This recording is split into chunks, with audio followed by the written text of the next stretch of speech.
Assalamualaikum warahmatullahi wabarakatuh. Minal aidin wal faidin. Mohon maaf lahir dan batin. Hari ini kita masih suasana lebaran, brother. Nah, ini saya baru ketemu salah satu kolektor bonsai yang ada di Cikarang, brother. Namanya Mr. Amro. Amro ini asli dia sebetulnya bukan dari Indonesia, dia Indo juga aslinya. Dia Indo dari mana, Pak Amro? Indo Jawa. Indo Jawa ya. Jawa Tengah, Jawa Barat. Indo Sunda. Indo Sunda ya. Gitu lah, brother. Hari ini kita ada di kediaman Bapak Boksu. Dia salah satu kolektor bonsai yang benar-benar tidak dijual gitu, brother. Memang dia mengumpulkan pohon ini benar-benar dari bahan nol, brother. Nanti dibuat jadi yang istimewa sekali, brother, gitu, brother.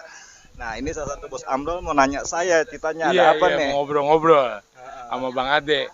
Kan yang saya tahu, Bang Ade kan penggiat bonsai yang udah kelotokan deh di Bekasi Raya, bahkan levelnya udah Jakarta, ya kan, nasional. Nah, saya pernah baca salah satu buku Bang Ade tentang pohon Santigi ya kan. Nah, itu tahun 2012 ya Bang ya. Nah, yang saya pengen tanyain selanjutnya pasca 2012 ke sini nih Bang Ade, apa nih yang menyemangati supaya eksistensi di bonsai ini terus dipelihara lah gitu. Oke, kalau saya gini ya, selama ini kita kan dipusatkan di bidang pertanian di bidang budidaya ya. Dulu saya di Humas, sekarang di bidang budidaya, dan di Indonesia ini sekitar ada 208 cabang PBI yang ada di Indonesia, brother. Oh, banyak udah Bang ya? Banyak di Indonesia. Nah, kenapa sih saya selalu harus brother, tolong dong ini lu budidaya seperti ini. Karena apa? Permintaan ekspor itu udah lumayan tinggi sekarang gitu, brother. Karena permintaan kayak Eropa tuh banyak pohon-pohon kecil, ya kan? Dan memang harganya nggak begitu mahal. Yang penting dia partai banyak gitu, brother. Kenapa sih saya terjun di bonsai? Iya, itu pertanyaan saya, Bang. Waktu saya pernah di Jepang, rumah kecil ya, brother ya. Dan di Indonesia ini lama-lama rumah makin kecil. Dan saya ini pengen usaha di tanaman bonsai. Mereka pengen nyari keindahan, lari ke miniatur, ke bonsai gitu loh, brother. Oh, gini, saya paham maksud Bang Ade. Jadi maksudnya bahwa dengan adanya modifikasi bonsai ini berarti minat masyarakat untuk nanam pohon itu sebenarnya tinggi di Indonesia terutama. Nah, berhubung karena lahannya semakin berkurang, makin kecil rumah itu, berarti kan pohon-pohonnya harus disesuaikan. Dibuatlah miniatur. Jadi gairah untuk memelihara pohon tuh masih oke banget gitu ya, Bang ya. Iya, karena apa ya? Kita lihat di rumah di Indonesia udah kecil-kecil ya, brother ya. Mereka pengen nyari keindahan di mana Iya, gitu, benar. Kalau kita bukan lari ke miniatur, ke bonsai itu loh, brother. Benar. Gitu. Jadi praktis sebenarnya kalau tanaman bonsai ini dikonsumsi oleh masyarakat perkotaan ya, Bang? Iya, perkotaan, tapi ya nggak juga sih semua ya bermain bonsai lah ya. Nggak di perkotaan aja, di daerah-daerah juga udah oke semua, udah bermasyarakat. Semisal di apartemen ya kan, rumah-rumah guest house gitu kan. Itu bisa tuh dikolaborasi sama dengan bonsai ya. Kan kalau kita buat miniatur apa, taman kecil lari ke bonsai kan. Iya. Karena kenapa ya, pohon-pohon juga yang pohon-pohon besar mereka mau taruh di mana? Kalau lari ke bonsai, ke miniatur kan gitu ya, kan. Bang, Karena di bonsai itu, miniatur bonsai itu, brother. Terus kalau saya boleh tahu nih, pangsa pasar Bang Ade sendiri sejauh ini. Kalau saya biasanya sempat dulu tahun berapa ya, sebelum Covid itu saya biasanya ngajar bonsai ke India. Sempat ke Australia juga ngajar bonsai, brother. Tapi alhamdulillah lah, selama ini saya juga sempat ngirim ke Singapura, ke India dengan bonsai-bonsai berukuran kecil, brother. Iya. Oh, itu secara bisnis itu ya? Iya, ini berarti ada sisi edukasi juga ya, Bang Ade ya? Edukasi juga kita di sana. Nah, kalau dari sisi pendidikan bonsai itu berarti masuknya ke wilayah apa tuh, Bang? Seni ya? Seni dia. Seni.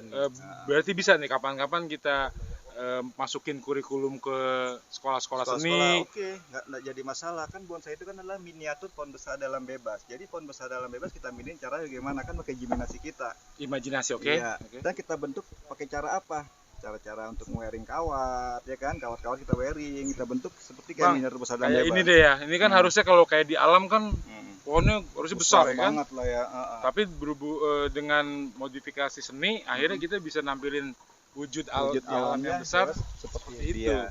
Seperti Akhirnya game space-nya juga yang kita butuhin nggak terlalu besar terlalu dong. besar, ya cukup orang 4 orang seangkat itu berada. Eh, Kalau secara bisnis berarti udah regional ya, udah India, Singapura, terus Australia. Itu peminat di sana terus backgroundnya apa dia bang? Umumnya? Umumnya ya tergantung daerah ya brother ya. Kalau India semua jenis pohon masuk. Kayak jenis serut, ya kan, beringin, anting putri. Ke India masuk karena iklimnya juga nggak jauh beda sama Indonesia. Maksud brother. saya gini bang, siapa orang yang betul-betul minat nih? Kayak saya kan tadi saya bercerita nih, saya mulai menyukai bonsai kan praktis 2-3 tahun terakhir nih. Terus kemudian minat saya terhadap pohon ini, bonsai ini kan mencoba untuk hanya sekedar koleksi aja gitu kan. Karena tadi keinginan untuk nanam pohon ada, terus space saya emang kecil nih di rumah, jadinya saya coba yang kecil-kecil aja. Nah, ketemulah pohon bonsai ini untuk menghias rumah.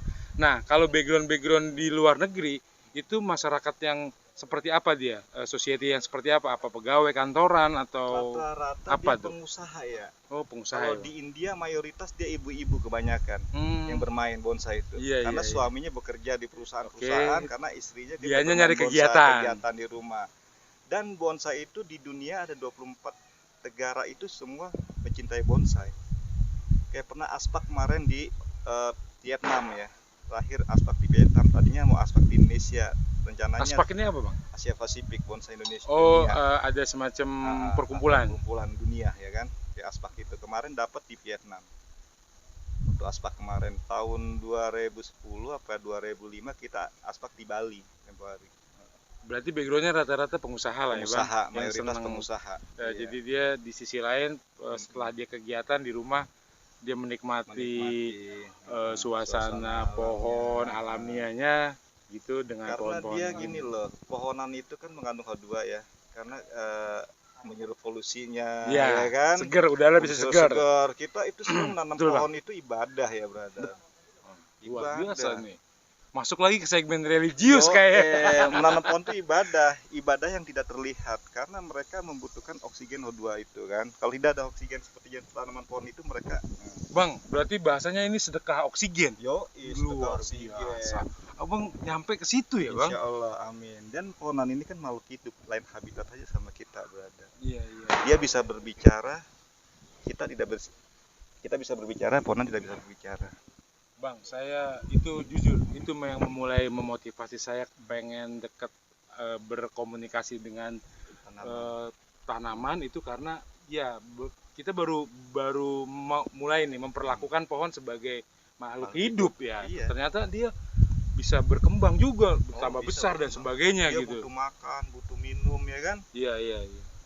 Ya kadang pohon sehat pun bisa mati.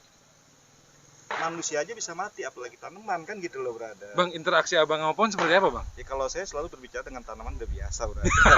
Ilmu Nabi Sulaiman dong. Dipakai kalau kata bilang kata orang biasa. gila kayak orang gila, tapi Iya. alhamdulillah kita bersetubuh dengan tanaman, kita bicara sama tanaman. Bang, jangan bersetubuh dong bahasanya, Bang. Apa tuh? Berinteraksi aja. Nanti kalau hamil gimana? Punya anak dong. Ya, kan anaknya banyak, pohonan anak siapa? Anak si Ade gitu. Luar Oke, biasa. brother, thank Oke, you. Hari ini siap, kita makasih baru Bang Ade. Bincang-bincang aja nih. Siap, Bang Ade. Hari ini kita bincang apa ya, brother? Lupa gue tadi itu. Iya, jadi ya, tadi Bang Ade kan sebagai konsep bisnis bonsai yang udah mendunia lah tuh kata Haji Boksu kan seperti itu. Jadi itu juga kan sebagai motivasi atau bahasanya inspirasi kita nih. Saya jumlah pohon belum banyak, tapi saya suka gitu. Dan saya beruntung juga nih ketemu Bang Ade di sini. Dan yang bisa dibonsai itu pohonan yang berdaun kecil, berbatang keras, berumur panjang yang bisa dibonsai. Udah cukup itu aja.